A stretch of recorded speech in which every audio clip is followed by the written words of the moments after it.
The first night Emeka came back home, he couldn't sleep on their bed.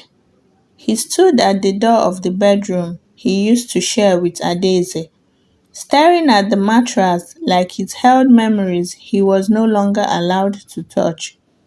She had changed the sheets. It was clean, crisp, and tidy, but he could still feel the weight of everything that had happened there. His trust, his laughter, the conversations they shared at midnight, all of it buried under the truth she never told him. Without a word, he turned around and carried his bag to the guest room. He locked the door and cried, not because he didn't love Ifunanya anymore, but because he didn't know what to do with the love that still lived inside him for a woman who had lied to him for 7 years. Every morning after that, Adaeze cooked his breakfast like she used to, but he never touched it. If Nanya would call out, "Daddy!" and run into his arms, and he would hug her, kiss her forehead, and pretend like everything was fine. But it wasn't. It couldn't be. He felt like a visitor in his own home. The man Adaeze married was not the same man sleeping in the guest room. Emeka was quieter now. His smile, when it came, barely reached his eyes. You could almost feel his pain through the smile. He avoided eye contact with Adaeze. He flinched whenever Adaeze mistakenly tries to get close to him. The pain was alive in him, eating through every memory they shared, rewriting everything they once had. One evening, after putting Ifunanya to bed, Adaeze knocked on the guest room door and stood there awkwardly. Emeka opened the door, stood at the entrance, and didn't invite her in. "I just wanted to say thank you," Adaeze said, "for staying even if he's not with me. Thank you for staying for her." He didn't respond. He just nodded once and shut the door gently. But pain has its own clock. It doesn't leave when you want it to. It settles into your chest, heavy and quiet. That's how Emeka lived for weeks, like a robot. He was detached, present, but not really present. One Sunday morning, he was seated at the dining table, staring into his untouched tea, when Ifunanya came downstairs in her new church dress. "Daddy, how do I look?" she asked. He looked up slowly. She twirled, her little shoes tapping softly against the tiled floor. "Beautiful," he whispered. She smiled brightly, like mommy when she was younger. He froze. He couldn't give her a response, but he smiled with warmth and opened his arms. She ran into them excitedly. He held her tight, pressing his face into her soft, curly hair. "I love you so much," he whispered. "So, so much." And for the first time in weeks, he felt the heavy load in his chest lighten. Later that night, he stayed in the living room long after Adaeze and Ifunanya had gone to bed. The television was on, but he wasn't watching. He was thinking of how many firsts he had shared with that little girl, Ifunanya. How she had held his pinky finger with her entire hand as a newborn baby.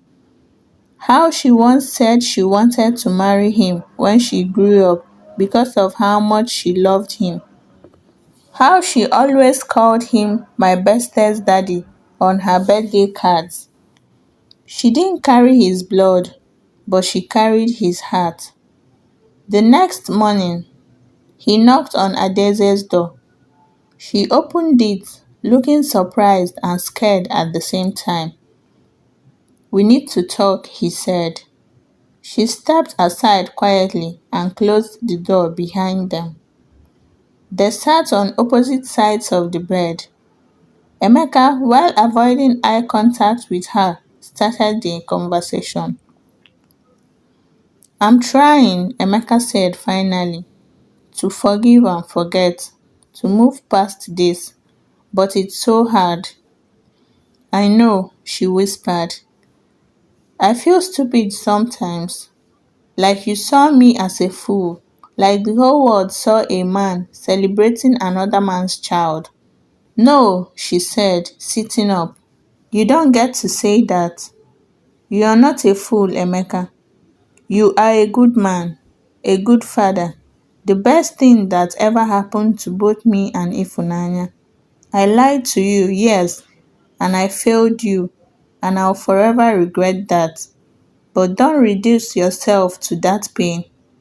You are more than what I did. His eyes filled with tears, and then he broke down. The tears spilled fast, hot, and without control. His shoulders were shook. Adaeze reached for him, but paused, unsure if she was allowed to touch him. He didn't stop her, so she pulled him into her chest, and he cried until he couldn't anymore. Healing doesn't happen in one day, but it began that morning. From there, the changes came slowly.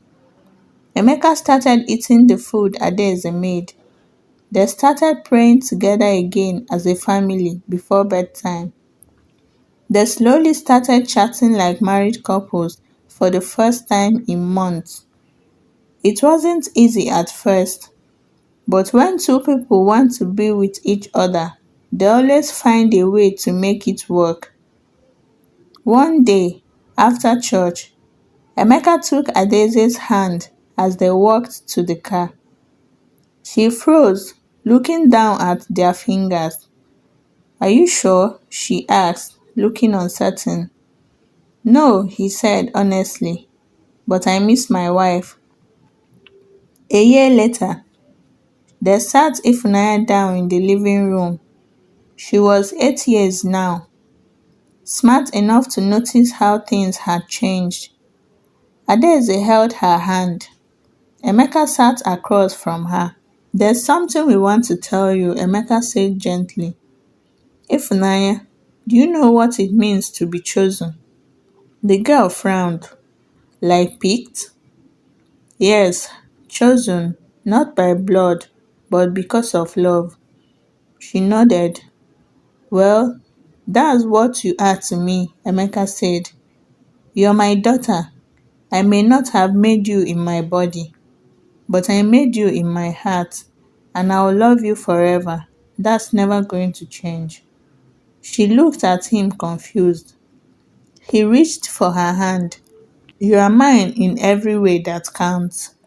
Her eyes filled with tears. Then she stood up and hugged him tight and didn't let go. Did Emeka make the right choice by forgiving Adaeze? Let us know your thoughts in the comment section. Thank you guys for watching and look forward to our next story.